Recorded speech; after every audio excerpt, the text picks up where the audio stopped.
अस्सलाम वालेकुम dear students, how are you. उम्मीद है सब खैरियत से होंगे। Now today we discuss about the conceptual question of unit number 11। Unit number 11 की हम कंसेप्चुअल क्वेश्चन के हवाले से बात करेंगे बेटा। टोटल ये 9 क्वेश्चन हैं आलमोस्ट, और इनमें से कोशिश करेंगे हम कि आज के दिन जो है वो कंप्लीट ही कर लें। सबसे पहले क्वेश्चन की बात करते हैं जी। Why two tin cans with a string stretched between them could be better way to the communicate than the merely shouting through the air। इस क्वेश्चन की स्टेटमेंट में वो ये कहना चाह रहा है कि अगर आप बोलते हैं, एक दूसरे से बात करते हैं, तो वो साउंड जो एयर के ज़रिए आप तक पहुंचती है, एयर की निस्बत बेटरमेंट ये है, ज़्यादा बेहतर ये है कि साउंड दो कैंस के साथ बंधी हुई रस्सी की मदद से आप तक पहुंच सके। दोबारा से क्वेश्चंस को रिपीट करते हैं जी बेटा। आप देख सकते हैं यहाँ पे सपोज हमारे पास दो कैन हैं और इन दो कैंस को हमने एक रस्सी की मदद से बांधा हुआ है। दूसरी तरफ एक तो शख्स यहाँ पे स्पीक आउट कर रहा है थ्रू कैन, दूसरा शख्स वहाँ पे सुन रहा है।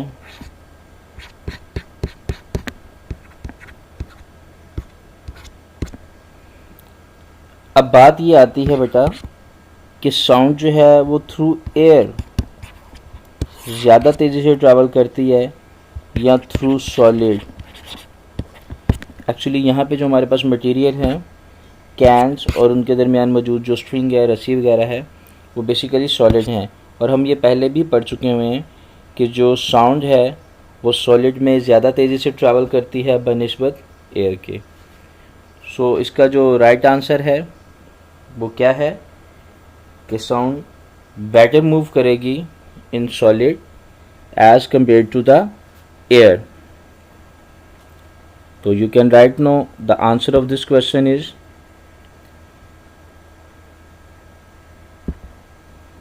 the speed of sound in the solid is fast than the speed of sound in air. So that's why communication better way when two cans with a string stretch, जब हम दो cans को किसी स्ट्रिंग स्ट्रेच के ज़रिए बांध दें तो ये एक बेटर कम्युनिकेशन है, ये एक बेहतर बातचीत का ज़रिया है, क्योंकि सॉलिड में स्पीड ऑफ साउंड हवा की निस्बत ज़्यादा स्पीड होती है। लिहाजा जो हमारी कम्युनिकेशन या बातचीत का जो ज़रिया है, दो कैंस को एक रस्सी से बांधकर आपस में बातचीत करना, ये ज़्यादा बेहतर है बनिस्बत किसके कि हम हवा में बात करें थ्रू एयर। नेक्स्ट चलते हैं बेटा। अगला क्वेश्चन है हमारे पास 11.2। We can recognise the person speaking with the same loudness from their voice.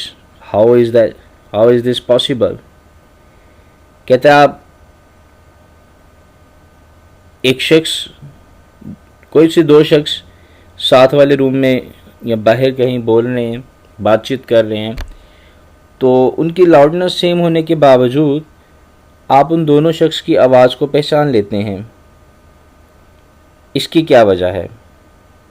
तो बेटा जी, इसकी जो सबसे बड़ी वजह है वो है क्वालिटी ऑफ साउंड।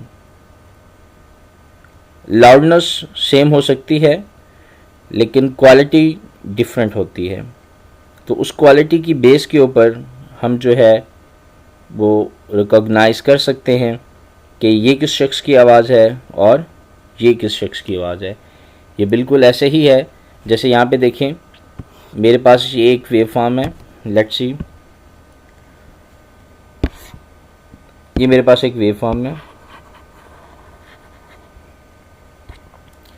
और इतनी ही हाइट में एक और वेव फॉर्म है।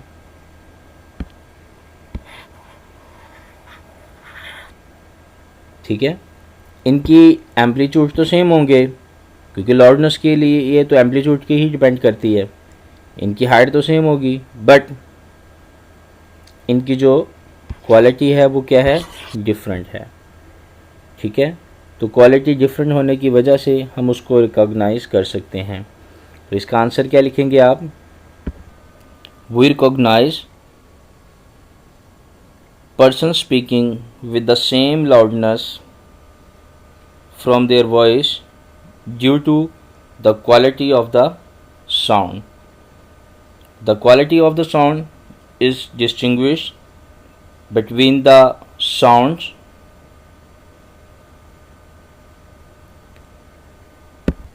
उर्दू में इसको क्या लिखेंगे बेटा कि हम दो शख्स की या अशख़ास की बातचीत एक ही लाउडनेस पर उनके दरमियान पहचान कर सकते हैं सिर्फ़ और सिर्फ किस वजह से, क्वालिटी ऑफ साउंड, आवाज़ की क्वालिटी की वजह से। आवाज़ की क्वालिटी जो है वो दो आवाज़ों के दरमियान जिनकी लाउडनेस एक जैसी है उनमें फ़र्क पैदा करती है। इस वजह से हम उन दोनों अशख़ास की आवाज़ों को आसानी से पहचान सकते हैं। नेक्स्ट हमारे पास है question number 13। You can listen to your friend round a corner but you can not watch him her why. कहता आप अपने दोस्त को सुन तो सकते हैं दीवार के दूसरी तरफ, कॉर्नर के दूसरी तरफ, लेकिन देख नहीं सकते। इसकी क्या वजह है, इसको एक्सप्लेन करें। तो ओके बेटा, हम इसको एक्सप्लेन करते हैं। Let's see. यहाँ देखिए, मैं यहाँ पे एक डायग्राम बनाने लगा हूँ। एक शख्स यहाँ पे खड़ा है, एक शख्स यहाँ पे खड़ा है। अब बात ये आती है कि जब ये शख्स स्पीक आउट करेगा तो ये शख्स उसकी आवाज़ तो सुनेगा लेकिन उसको देख नहीं पाएगा। वजह क्या है, सपोज़ यहाँ पे हमारा पास एक सोर्स ऑफ एनर्जी भी है, तो बल्ब वगैरह लगा लें, कुछ भी लगा लें, जहाँ से जो है वो रोशनी निकल रही है। अब बात आती है बेटा, हमारे पास हमने पढ़ा था एक टॉपिक, रिपल टैंक में भी वेव्स के हवाले से, वाटर वेव्स के हवाले से पढ़ा था। टॉपिक ये है कि diffraction of sounds, diffraction of waves होती हैं। लाइट्स में भी डिफ्रैक्शन होती है, तो डिफरेंट वेव्स के अंदर डिफ्रैक्शन होती है। वाटर वेव्स में भी डिफ्रैक्शन होती है। वो डिफ्रैक्शन क्या होती है कि कॉर्नर से, कहाँ से बेटा, इस कॉर्नर से साउंड का इनर साइड की तरफ मूव करना। तो कुछ साउंड्स वेव्स इस तरफ को टर्न आउट कर जाती हैं।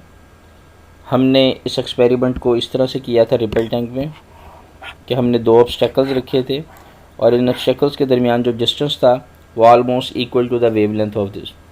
तो जैसे ही यहाँ से वो वेव्स ट्रैवल करती हुई आई और वो रिंग वेव में कन्वर्ट हुई, तो यहाँ पे छोटे छोटे से टर्न्स हमें नज़र आए, बेंडिंग ऑफ वेव्स नज़र आई। ये बेंडिंग ऑफ वेव्स क्या थी, बेसिकली डिफ्रैक्शन थी। अब बात आती है कि यहाँ पे डिफ्रैक्शन तो है, तो उस डिफ्रैक्शन से ये इस शख्स की आवाज़ सुन सकता है, इसको देख क्यों नहीं सकता? क्योंकि ये भी बात तो सच है कि हमारे पास लाइट की रिफ्लेक्शन, जब किसी शख्स से आप किसी भी चीज़ को देख सकते हैं, you can visualise when the light is reflect on that person. रोशनी जब किसी चीज़ से टकरा के वापस आती है तो हम उसको देख सकते हैं।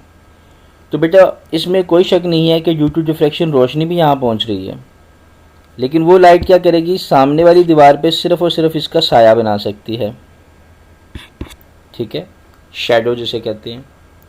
कभी भी ऐसा पॉसिबल नहीं है कि वो हमें रिफ्लेक्शन के बाद जो है वो उसकी पिक्चर दिखाए और सेम एज इट इज़ दिखाए, कलरफुल दिखाए, ऐसा बिल्कुल नहीं है। ऐसा सिर्फ मिरर में पॉसिबल है, मिरर के अलावा तो पॉसिबल नहीं है। तो यही वजह है कि ये जो शख्स है ये साउंड को सुन तो सकता है लेकिन ये उसकी तस्वीर नहीं देख सकता। इसके अलावा एक बहुत बड़ी बात होती है और वो है इसकी वेवलेंथ। क्योंकि हमारे पास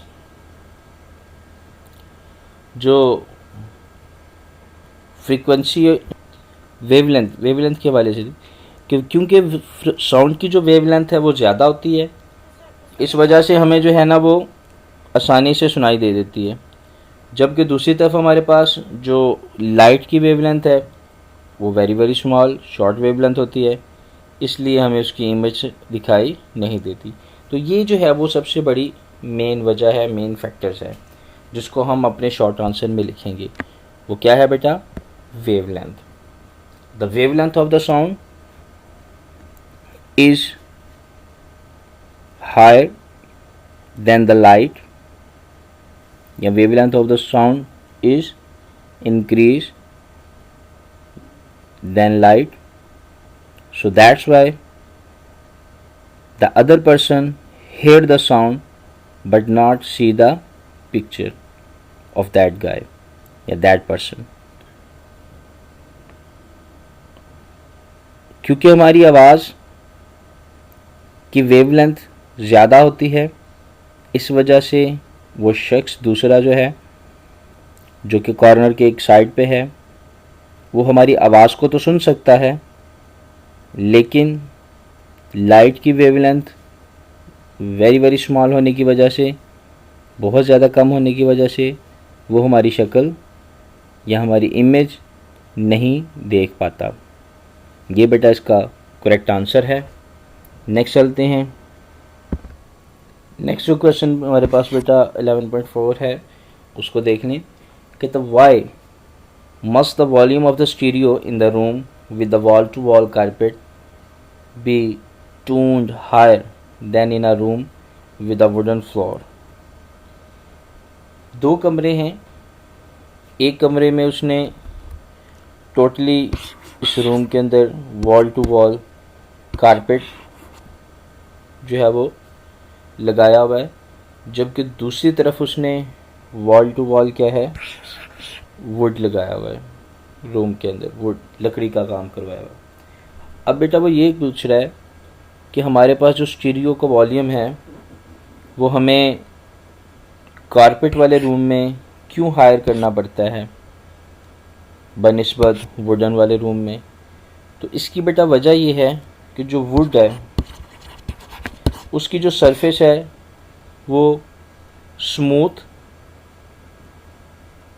और सॉलिड होती है, इसकी निस्बत जो कारपेट वगैरह है उसकी जो सरफेस है एक तो वो इरेगुलर होती है, ठीक है, और उसके अलावा पोरस होती है। तो due to the porous surface carpet absorb the sound, so that's why the volume of the stereo is higher as compared to the wooden floor।